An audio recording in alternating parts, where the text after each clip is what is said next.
guys, maulang umaga. Time check is 5:35. So maaga tayo ngayong gumising. So ito ngayon ang sitwasyon sa Barangay Milgar. Umulan, maaga pa lang.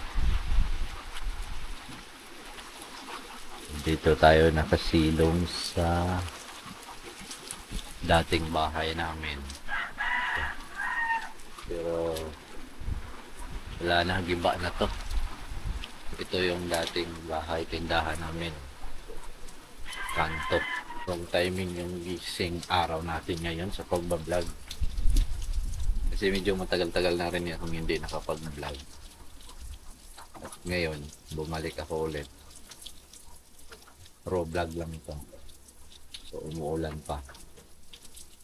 Hopefully blessing ito guys. Ito yung sitwasyon. Medyo mahangin dun sa dulo. Talaga mahangin, habagat. Siguro may low pressure. Yan, walang katao-tao kasi umuulan. So ito yung pantalan guys. Yan, pantalan. So abangan, samahan nyo ako ngayong araw na to. Ang dami tayong siguro gawain. Wala namang gawain, mapuntahan. Kasi mamaya-maya kung may biyahe papunta ng San Jose, pupunta tayo kasi may kukunin tayo doon.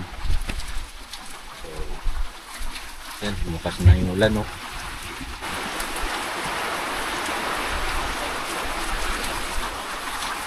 Bukas na, malakas na.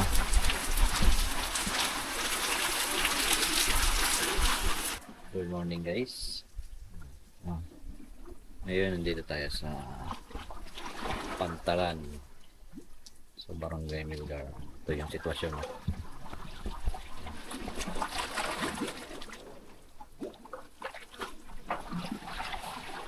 Yan, dun no.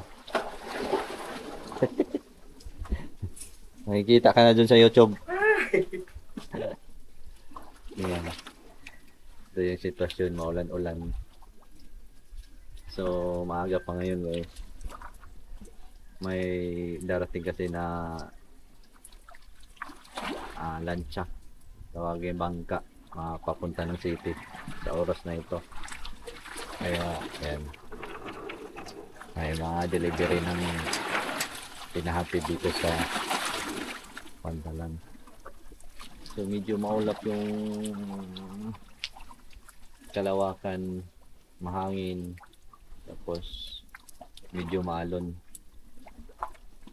pero kaya naman yan.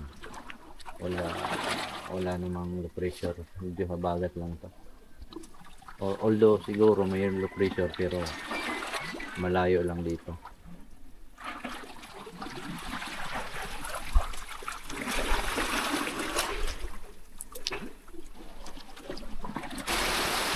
And guys, punos.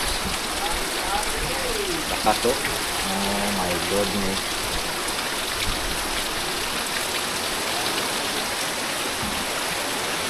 Lakas.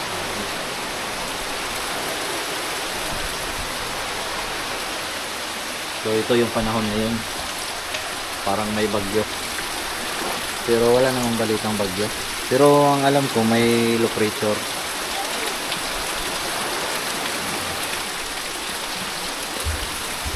Sinabi ko kaninang biyahe 5:30, wala, hindi tumuloy.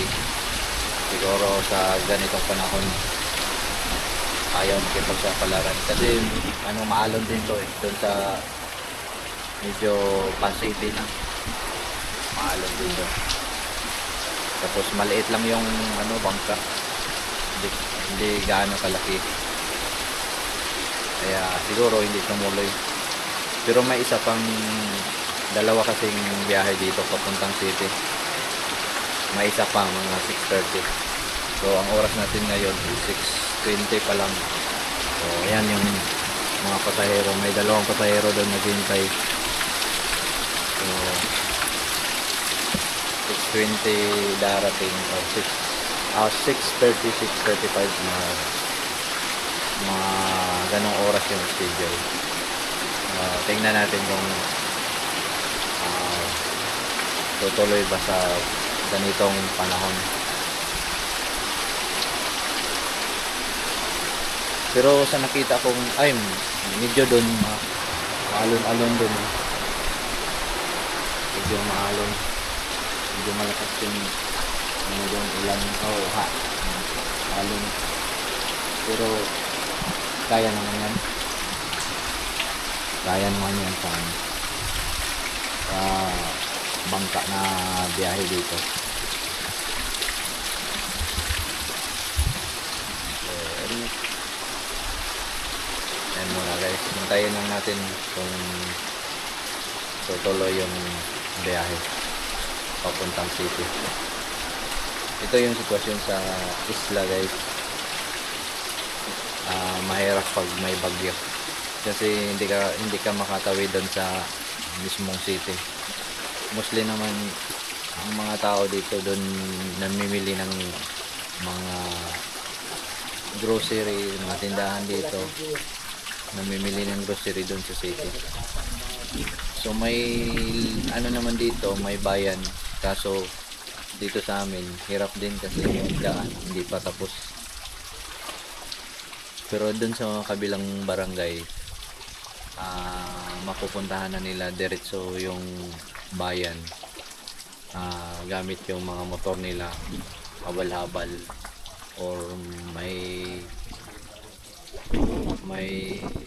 jeep siguro.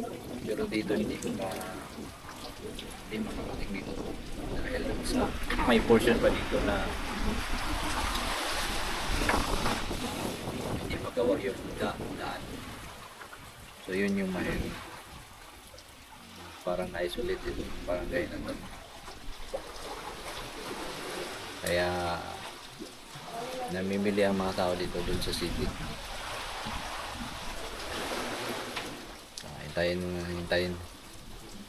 Hintayin lang natin guys kung tutuloy yung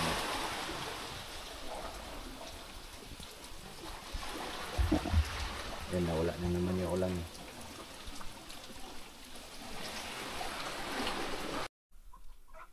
Yan guys, papunta ng Puro 4.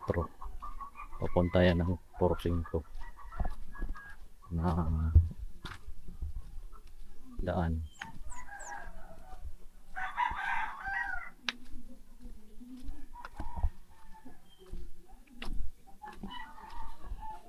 Good morning. Sa'yo mamahaw? Bawo ka?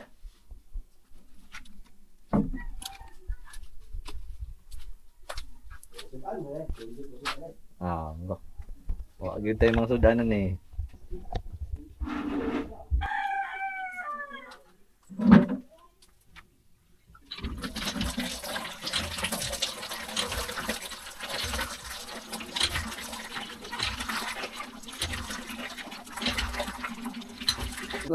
Akong gikuan sit up. Oh.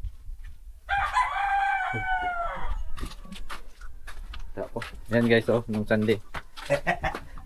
Balik tadi kata. Hilo sa diha. Ha? Hilo. Hello, kisa ba? Wala, vlog lang. Kita ka sa YouTube. Hello. Ito ako. Ha? Saan ka? Ito ka? Ito ako, ngita kong sudan pa. Okay. Eh, yan guys. Tapos na tayo maligo. Ito yung video ko lang dito banda.